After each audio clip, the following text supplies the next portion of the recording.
On the telephone line, I welcome to the program, live from the UK, a musical talent, acclaimed singer, songwriter, performer. We welcome to the show, Deborah Bonham. Deborah, Brian C., thank you so much for your time this morning. Hey, Brian, thank you for having me on your show. Absolutely. It's an honor for me. I really appreciate your time. Deborah, I'm sure many of my listening audience this morning is familiar with the last name Bonham.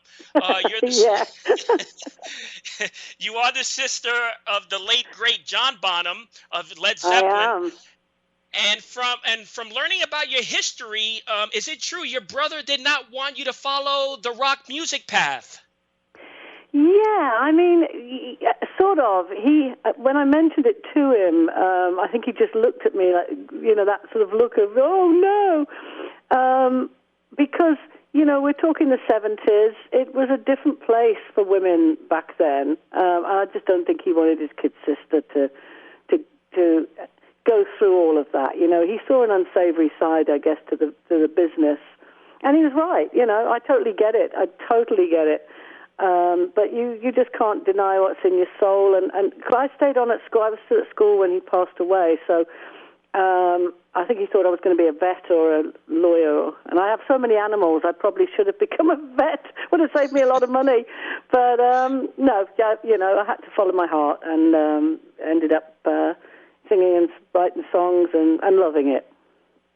Yeah, I was going to say, you followed your passion, your instincts, and have become a talent in your own right in the UK. Thank you. It's been a long journey, but it's been a great one. It's not been an easy thing because people had in the beginning, they had expectations that, I possibly should sound like Led Zeppelin, or maybe I was Jackson's in the beginning. So it was a double-edged sword. Some people think it would have been easy being John's sister, but it had its negative side to it as well. But I just carried on through it because at the end of the day, if I'm going to do music, I thought, well, I just better make sure I can, I better be good enough because he set the bar quite high, He was brilliant at what he did, so there was no room for mediocrity, so I had to just, pay my dues and work on my craft, and that's sort of what I've done. Yeah, and Deborah, growing up in the Midlands area of the UK, which is historic and has been shown to be a focal point of the birth of so many legendary talent, that must have inspired you to do what you're doing today, right? Yeah, I think so. I just grew up with music from the day I was born, really. My parents they loved their music. They would be playing all sorts of, the big band stuff like Benny Goodman and Glenn Miller, but also a lot of the blues stuff and singers like Mahalia Jackson and Sarah Vaughan. And then, of course, John got into his music, and I was about six when he joined Led Zeppelin. So I've always I've always been around it. So, yeah, without a doubt. And I first saw Zeppelin when I was probably about 8 or 9, something like that. And I just, it was world-changing. That's what I want to do. Yeah, and I've been trying to do it ever since. Absolutely. You've been remarkable. I heard your work. It's just incredible stuff. Now, over the course of your career, an impressive one, I have to say again, you've established yourself as one of UK's finest blues, rock, soul singers, and you released 3 critically acclaimed albums. Now, Spirit was one album in which the songs featured Robert Plant. Is that correct? Yeah, he played harmonica for me on one of the tracks, and it was fantastic. Yeah, it was great to have him on. Yeah. Now, a follow-up to that question, Deborah, how important has Robert Plant been in your career? I don't think he's been important as far as my career is concerned. He's not paved a way for me or anything. But what he has done is he's a close friend. So, you know, I can always talk to him if I think something isn't quite right, or I get his opinion on things. So in that instance, he's a very, very close friend. So I can run lots of ideas past him, and certainly with this new Bonham Bulick album, he was the one that suggested where I got it mixed. You know, he pointed me in the direction of Peter Gabriel's World Studios over here, and to a man called Tim Oliver, and that was it was an inspired suggestion for me, because Tim is so amazing, and he made the album breathe and put all the space around the instruments, which is what I really, really wanted, you know. So things like that, you know. Yeah, absolutely. Now you mentioned the new album. It's going to be released April 29th. Is that right? Yes. Yeah. Talk about the new album, what we can expect from it. How is it put together? Well, it's 13 songs that I've chosen that have been written by other people. It's all rooted in the blues. But it's sort of blues rock, but it's rooted in blues and soul. And they are some are classics. You know, there's an Albert King song on there. There's a Sam Cooke, O.V. Wright, people like that. And some are completely obscure. There's a Mark Lanigan from Mark was in the Screaming Trees, and he has worked with John Paul Jones. And I'd heard his album, Blues Funeral, it was called, and there was a song on there I just fell in love with. So we've done a version, and they're all our interpretations of these songs. So they're not straight copies, you know. They're sort of us, but with total respect to the writer and singer and performer. So yeah, it's a real sort of blues rocky bit of soul in there, and you know, it's great. And of course, it features the great guitar of Peter Bulick, who's my husband, and in the band, and we've been playing together for years and years and years. So it kicks a bit of butt. Yes, so it's going to be released April 29th, and from what I understand, now you have a QVR release on March 25th of the first single from the album, right? That's correct, yeah, absolutely. And that's the Albert King song, Can't You See What You're Doing to Me? And that comes out on the 25th of March with Quarto Valley Records, who have been absolutely amazing for us. They're based in California, and they've just been so good. They've given us total music control, you know, which has been great, so that we could do the album that we really wanted to do. So that's been very important, and I can't say enough about them, really. Yeah, looking forward to it. Now, I believe we have a little sample of Can't You See What You're Doing to Me right now that I want to play. Let's hear it right now.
Heard Can't You See What You're Doing to Me, Deborah Bonham. You sound great there, Deborah. Great stuff. Thank you very much. Yeah, it was great actually doing the album. It was a big challenge taking these songs, and doing them our way. And it's the first time that I've solely produced something. But I really loved it. It was great. Now, also reading a little bit about this album, it features guest musicians, Robert Plant, Massive Attack, blues great Bobby Rush, and then your band and Paul Rogers' band Free Spirit. Talk about how it was collaborating with these legendary artists. Well, that's not actually. It's not quite right.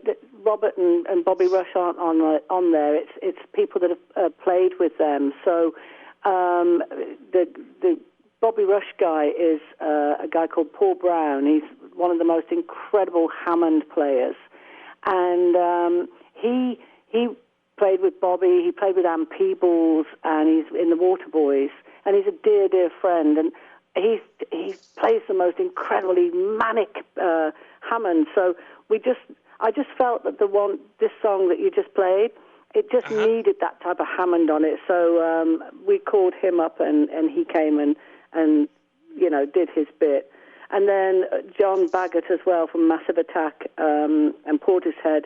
He's an incredible keyboard player and piano Hammond, and he was in Robert Plant's sensational Space Shifters, and he came and did a little bit of programming, a bit of loops, and a few little things for me, and played some amazing stuff. So yeah, I mean, it was great to have these people. And B.J. Cole, the pedal steel guitar player, he's played with everybody from Emmylou Harris to Humble Pie, and just an incredible player. So it was really, it wasn't a decision that yes, we want guest players on there. They're all friends, and it was an organic thing in that I'd be sitting listening to the track and going, this really needs pedal steel, and Peter doesn't play pedal steel, so it's a niche thing, So it was straight away phoned up B.J. Cole. So that's how it sort of happened. It wasn't pre-thought. It was just sitting in the studio thinking this needs a bit of this on it. I mean, I tell you, the album sounds great. Now, for the fans listening to the show today, I have a wide audience here in America. Where can they pick up this new album when it's released? Well, at all the regular stores or outlets on the internet. It'll be available on all platforms, and where you would normally buy your music from, it'll be there. It will be available. I think it will be available through Quarto Valley's website, but it will definitely tell you where you can get it from anyway. And then certainly on my website it will say as well.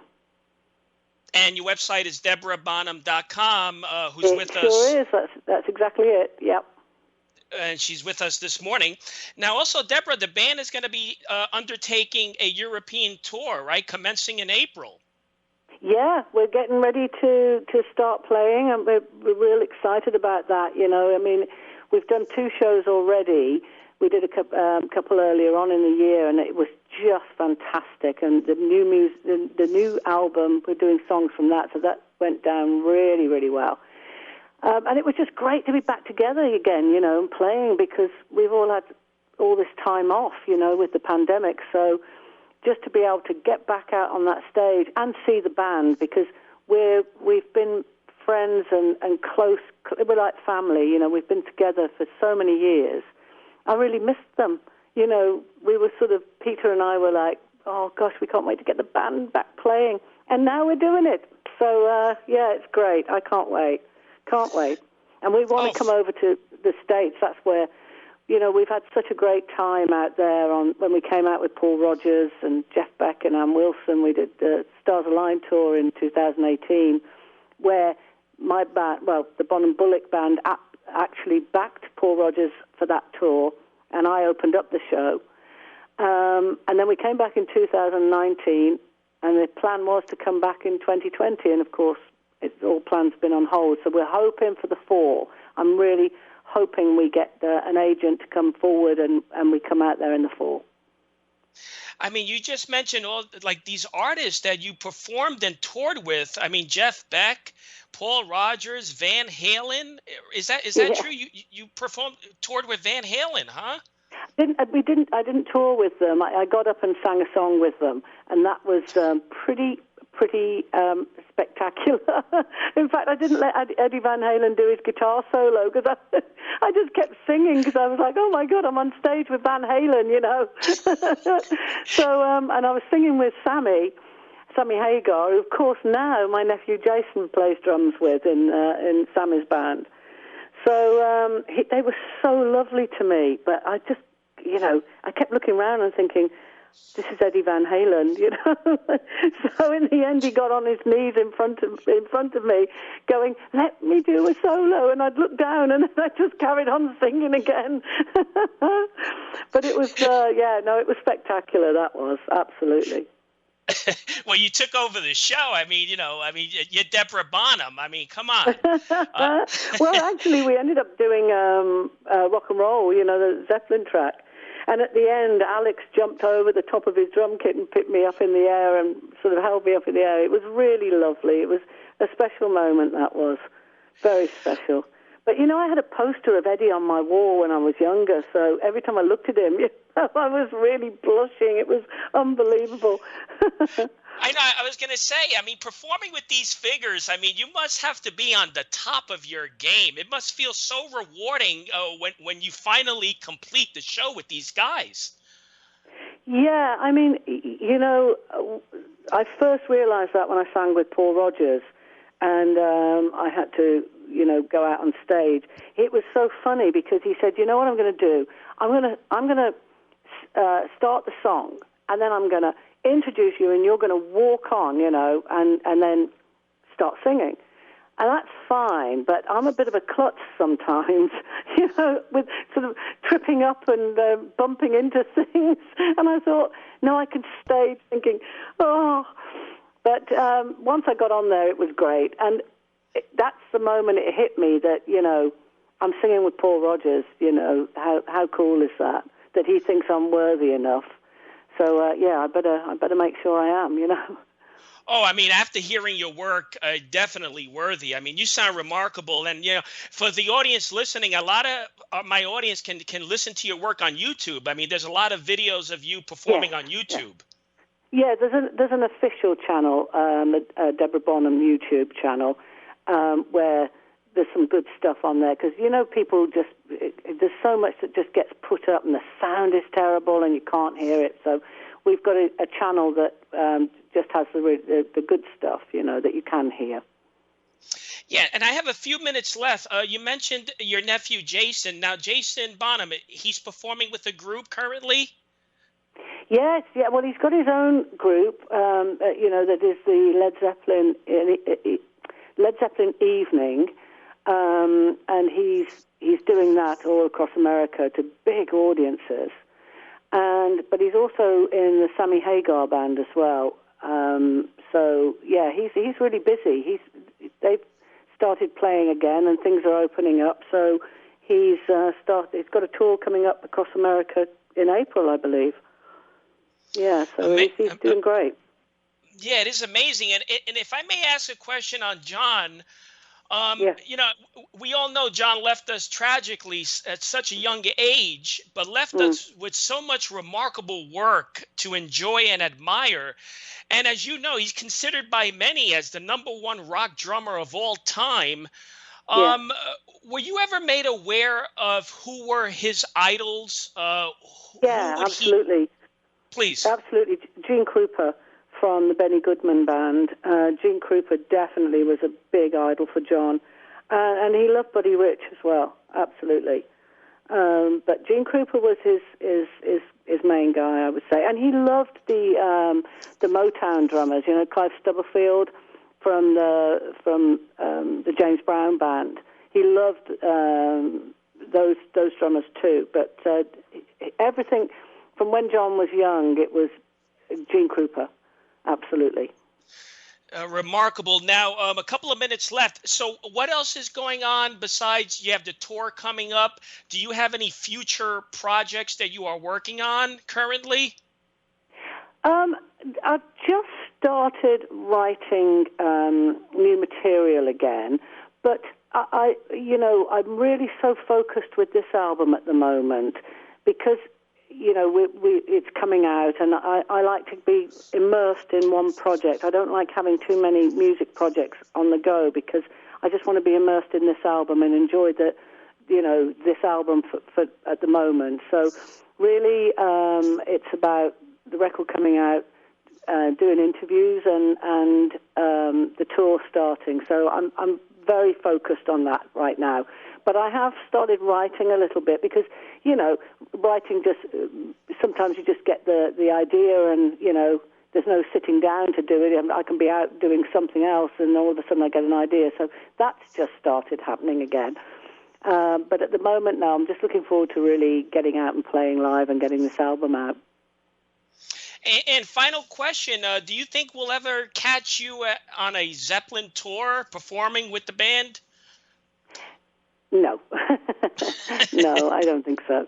No, I don't think a Zeppelin tour is ever going to happen. But, and no, I don't know. I mean, how wonderful would it be? Yeah. But I don't think that's going to happen. No. Well, listen, I really appreciate your time this morning. Thank you, and thank you so much for having me on your show. And I really hope we get out there and we're able to see you at some point. That would be just, that's what the wish is at the moment. The wish is to get out over there and play some music. Absolutely. Thank you so much, Deborah. I really appreciate it.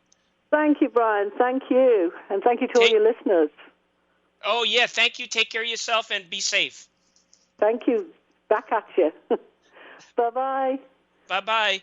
So that was the legendary Deborah Bonham. The website is deborahbonham.com, and she will be releasing a new recorded 13-track self-titled cover album being released April 29th. And again, the first single from the album, which we just played an excerpt, will be released on QVR, titled Can't You See What You're Doing to Me? That's going to be released on QVR on March 25th. Deborah